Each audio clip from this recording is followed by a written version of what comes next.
আসসালামু আলাইকুম ওয়া রাহমাতুল্লাহ। দেশের প্রধান প্রধান দৈনিক পত্রিকার শিরোনামে স্থান করে নেওয়া আন্তর্জাতিক খবরগুলোর মধ্যে যা যা থাকছে। রাশিয়ায় 8.8 মাত্রার ভূমিকম্প, যুক্তরাষ্ট্র ও জাপানে সুনামি। সুনামির আঘাতে রাশিয়ার বন্দর ও জাহাজ ক্ষতিগ্রস্ত, বিভিন্ন দেশে সুনামি সতর্কতা। হামাসকে গাজা ছাড়ার আহ্বান সৌদি, কাতার সহ 17 দেশের। ফিলিস্তিনকে স্বীকৃতি দেওয়ার আহ্বান ফ্রান্স সহ পশ্চিমা 15 দেশের। ইসরায়েলি হামলায় গাজায় বাস্তুচ্যুত প্রায় 90% মানুষ।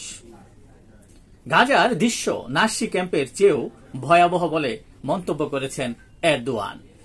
থাইল্যান্ডে আতশবাজির কারখানায় বিস্ফোরণে নিহত অন্তত 9 জন।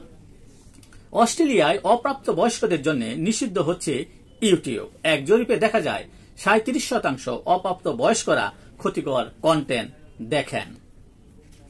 জন্মহার বাড়াতে নতুন ঘোষণা চীন সরকারের। চীনে প্রত্যেক শিশু বছরে 61,000 টাকা পাবে।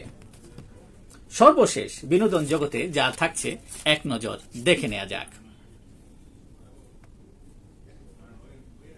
এই ছিল দেশের প্রধান প্রধান দৈনিক পত্রিকার শিরোনামে স্থান করে নেওয়া শিরোনামগুলো, গুরুত্বপূর্ণ আলোচিত ঘটনাগুলো। আজকের মতো এখানেই, আবারও দেখা হবে আগামীকাল ঠিক একইভাবে।